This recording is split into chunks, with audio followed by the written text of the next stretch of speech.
Same with Miss Happy also here. I'm fine, safe and healthy too. Welcome back to our class today through this Google Classroom. And I'm really happy today in this our meet because I can share this video to all of you so we can learn together and to continue our lesson. Well, today we are going to learn about sorting living things. But before Miss Happy explain more to all of you, please prepare your photocopy and book of science, page, what page is that? Page 14, yeah? Okay. Well, before Miss Happy explain more, let me tell you what is sorting living things. Sorting living things means that making the living things into groups. As you know, there are many kinds of living things in this universe. Yeah. Okay. Living things can be animals, can be plants, can be humans, or can be also one more microorganisms. Yeah, like bacteria.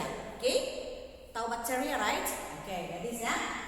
So we can sort living things into main groups. Into groups, kita bisa mengelompokkan makhluk hidup itu menjadi beberapa grup, ya, menjadi beberapa kelompok.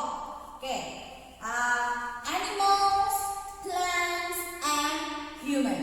Oke, as you know, there was a lot of kinds of animals, there was a lot of kinds of plants, and today we are going to sorting living things, especially animals. Yeah. Okay. Anybody know some example of animals? Yeah, I think all of you had known that, like lion, tiger, even the small animals with the big or the huge one. Okay. Now, animals. Yeah. Okay. We are going to talk about the grouping or the sorting of animals. Yeah, students. Plants and humans later. Okay. Animals can be grouped or can be sorting or can be divided.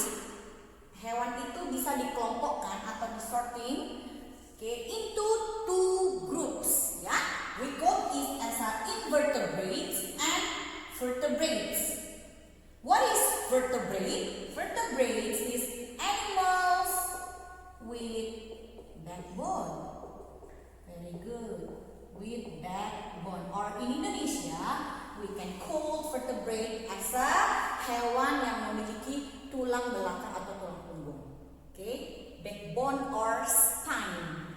While invertebrates is the opposite of vertebrates. They are animals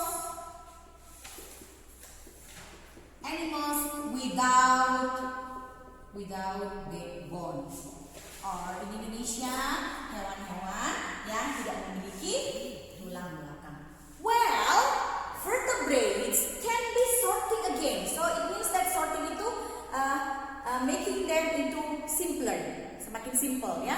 We sort them into a simpler group. Okay. Vertebrates can sorting or can be classified or can groups into 5. Okay. So the vertebrates can be divided into 5 groups. Can you see here, guys? Okay. The first one is mammals, birds, fish, reptiles, and amphibians. Okay. If you see this diagram, from living things we sort it into animals, plants, human. Animals we sorting again become invertebrate and vertebrate. Vertebrate, we sorting again become mammals, birds, fish, reptiles, and amphibians. Yeah, okay. Mammals, birds, fish, reptiles, and amphibians also reproduce. Yeah, as you know, the characteristic of the living things or the life processes of living things, they always grow, move, need nutrition, and reproduce. Now, what are some examples of mammals? Okay. For example, mammals, tiger, lion, cat, dog, and etc. Okay. Birds, for example, like chicken, duck, flamingo, what else? Yeah, eagle, and many more. Fish, the group of fish, for example, like clownfish, yellow yellow tongue, and etc. Shark, yes, yeah. Shark also fish, yeah. Next, reptiles, for example, like snake, crocodiles, and etc. And amphibians, for example, like frog, salamander, and etc. Okay. Why vertebrates can be sorted into mammals, bird, fish, reptiles, and amphibians? Because they have a different characteristic. Semua mammals, bird, fish, reptiles, and amphibians itu punya ciri-ciri, a different characteristic. For example, mammals usually have fur or hair, memiliki rambut. For example, like tiger. And then mammals usually give birth, melahirkan atau beranak. Next, if birds usually have feathers, ya kan, punya bulu, and then lay eggs. Next, fish usually lay eggs and have scales. Reptiles live both on land and water, lay eggs, and have